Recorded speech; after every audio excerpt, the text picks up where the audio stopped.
Guys, ayan. Na-condition na natin ang left and right channel, channel 1 and channel 2. Maganda na yung condition. Ito na yung pan-testing natin, DVD. Yan, volume natin. Yan oh. Yan. Yan, ganda niyan tumunog. Yan oh.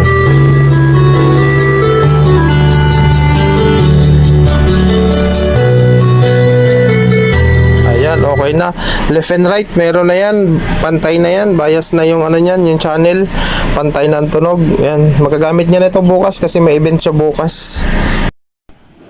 May panibago na naman tayong tanggap.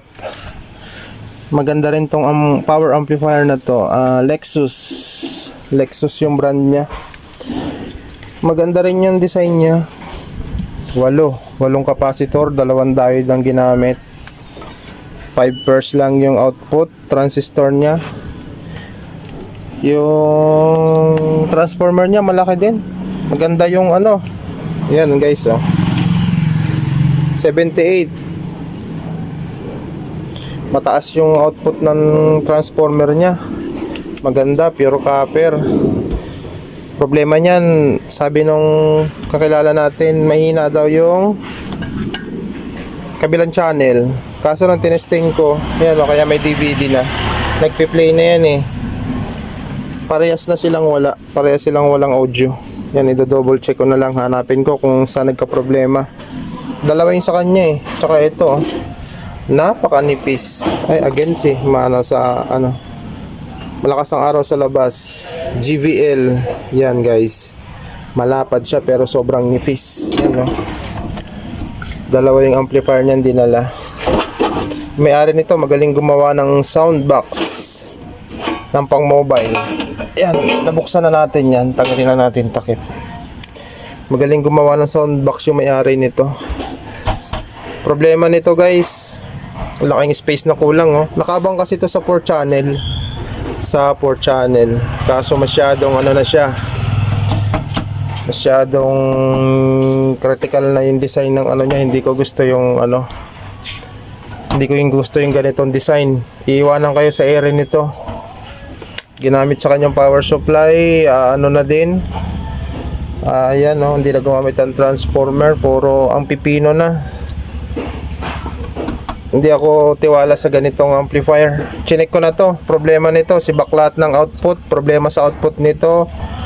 Burado rin ang mga pangalan ng power transistor niya. At power tsaka output. Tsaka yung power niya dito sa sa line ng power niya, sibak din yung mga regulator.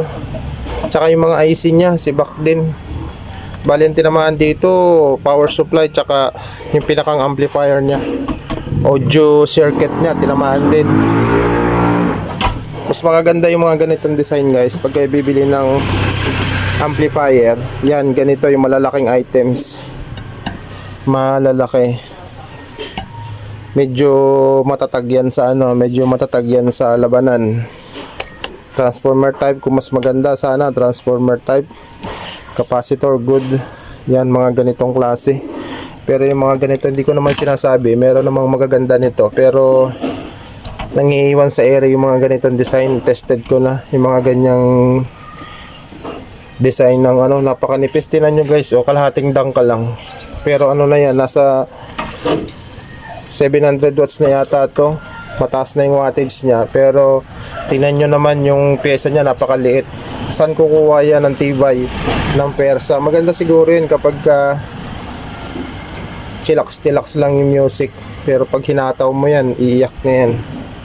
Hindi katulad ng mga ganito. Hindi katulad ng mga ganito. Talagang lalaban to ng pukpukan. Konti pa lang yung output transistor nito, pero magandang klase na rin to. Lalaban na rin to ng sabayan. Kahit kapos pa nga yan, pwede pang i-upgrade. Pwede pang i-upgrade.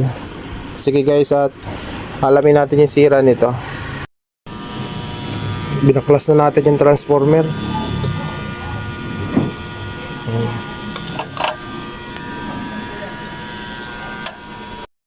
Ayan, nabaklas na natin yung magkikabilang channel. Natanggal na natin magkikabila. Yung isang channel may problema. Ayan, makikita nyo sa resistor na to. Brown na brown. Ito hindi gaano. Hindi siya pantay yung reading nito. Hindi bias yung reading ng voltahe niya. Kailangan nating ayusin, isaayos. Guys, ayan. Na-condition na natin ang left and right channel 1 and channel 2. Maganda na yung condition. Ito na yung pan-testing natin, DVD. Yan, volume natin. Yan Yan.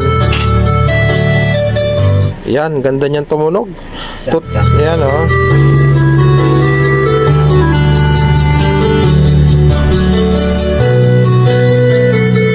Ayan, okay na. Left and right, meron na yan. Pantay na yan. Bias na yung niyan, yung channel. Pantay na ang tunog. Yan. Magagamit niya na ito bukas kasi may event siya bukas. Yung tropa nating gumagawa ng soundbox. Yan Yan, matutuwa na yan. Okay na yung power amp niya. Kaso tong isa niya, dalawa tong dinala niya sa akin power amp Kaso itong niya na to, mukhang alanganin to. Kasi marami ang nasibak dito, tsaka sobrang nito. Sobrang ng pyesa niya. Sobrang pino. Tsaka yung ibang output na IC niya o output transistor, mga burado ang niya, ang pangalan ng mga output. Tsaka yung mga IC niya dito sa power supply side, sibak din. Ang daming nasira dito. Kaya medyo malabong maayos to ngayon. Ito, sureball na to. Magagamit niya to bukas.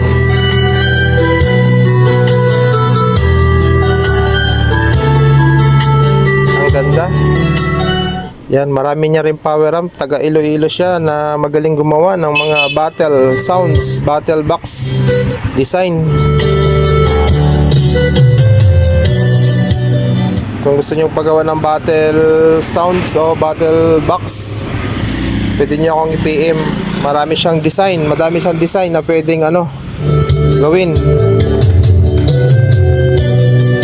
Lahat ng klase ng box na pang sound system, pang mobile, kaya niya.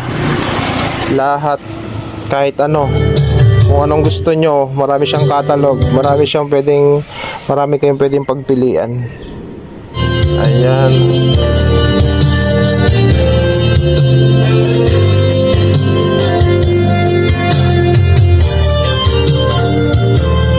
Ayan, okay na to. Pwede na nating saran to, i-final para ma-text na natin siya at makuha niya na to.